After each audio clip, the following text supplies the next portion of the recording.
एक बार एक शामू नाम का लड़का था। शामू का गांव भावलपुर था। उसके गांव में बहुत सारे छोटे मोटे पर्वत थे।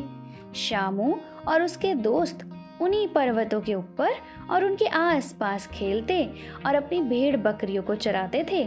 शामू हमेशा बाकी बच्चों से पहले अपनी बकरियां घर ले जाता था। शामू एक ही रास्ते से हमेशा घर जाता था और वो भी एक ही छोटे से पर्वत के 2 चक्कर लगाकर फिर जाता था।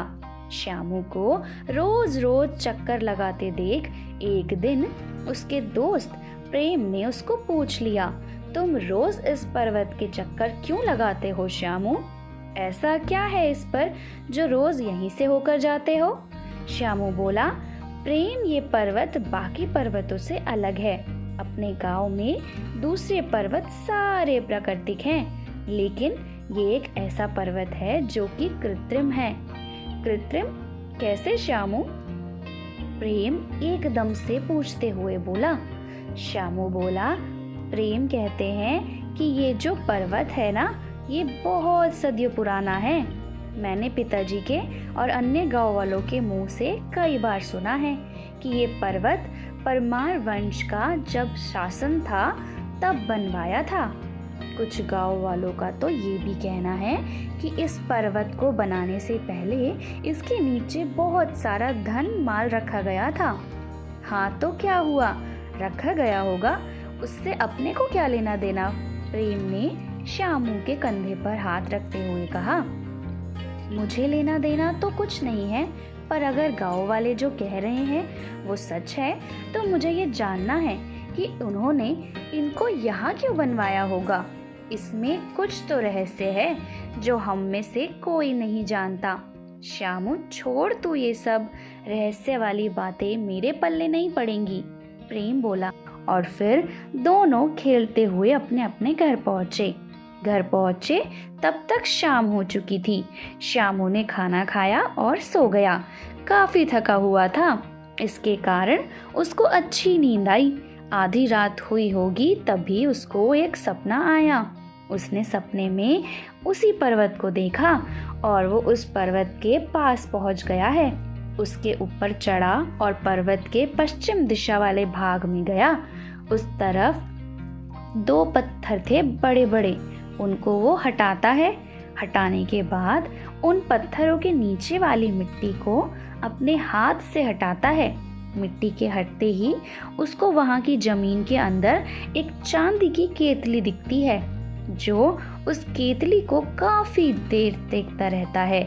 उसके बाद उसने केतली को वहाँ से निकालने की कोशिश की। जैसे ही उसने वहाँ के स्थान को खोदने के लिए कुदाली को उठाया, तभी उसकी आंख खुल गई और वो अपने बिस्तर पर उठकर बैठ गया। उसको बहुत प्यास लगी हुई थी। शामू ने उठकर पानी पिया। उस समय सुबह के 7 बज चुके थे। उसने अपना मुंह धोया और घर से उस पर्वत की ओर रवाना हुआ। वो अभी आधे रास्ते ही पहुंचा होगा, तभी उसके पिताजी सामने से आ गए। पिताजी ने कहा कि अरे शामू, कहाँ जा रहा है? बापू, मैं जहाँ भी जा रहा हूँ आपको भी वहाँ लेकर चलता हूँ, आप मेरे साथ चलो। ऐसा कहते हुए शामू अपने पिताजी को लेकर उस पर्वत पर पहुँचा। जैसा उसने सपने में देखा था कि 2 पत्थर थे, वहाँ पर वैसे के वैसे ही पत्थर वहाँ थे और उसने अपने पिताजी को सारा सपना बताया। बात सुनने के बाद शामू के पिताजी ने कहा कि बेटा, रात के सपने हकीकत नहीं होते हैं, वो तो हम जो दिन भर सोचते हैं उसका ही एक अंग होता है। हमें रात के सपने को इतना सीरियस नहीं लेना चाहिए। फिर भी बापू, हम इन पत्थरों को हटाकर देखते हैं यहाँ क्या है, पता चल जाएगा। शामू अपने पिताजी से बोला, हाँ, अब आ ही गए हैं तो इन्हें हटाकर भी देख लेते हैं, शामू के पिताजी ने कहा। फिर दोनों ने मिलकर उन पत्थरों को हटाया।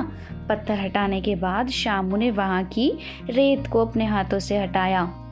रेत के हटने के बाद उन दोनों ने गौर से उस जगह को देखा तो उनको वहाँ साफ की हुई जगह की मिट्टी के अंदर केतली की जगह सांप घूमता हुआ दिखाई दिया। वो सांप गोल गोल घूम रहा था। तभी उसके पिताजी ने कहा, रेत डाल बेटा, वापस इस पे रेत डाल। शामू ने झट से उस पर रेत डाल दी और दोनों ने मिलकर वापस पत्थर वैसे ही रख दिया जैसे रखा हुआ था। शामू के पिताजी ने कहा, चल यहाँ से अब घर चलते हैं। पर बापू, सपने में तो केतली दिखी थी और यहाँ तो सांप था। यही तो मैं तुम्हें कह रहा था बेटा, सपने और हकीकत में अंतर होता है। रात में सोने के बाद हम जो नींद में देखते हैं उसका हकीकत से कोई लेना देना नहीं होता। सपने हमेशा खुली आंखों से देखने चाहिए जो आपकी रातों की नींद उड़ा दें।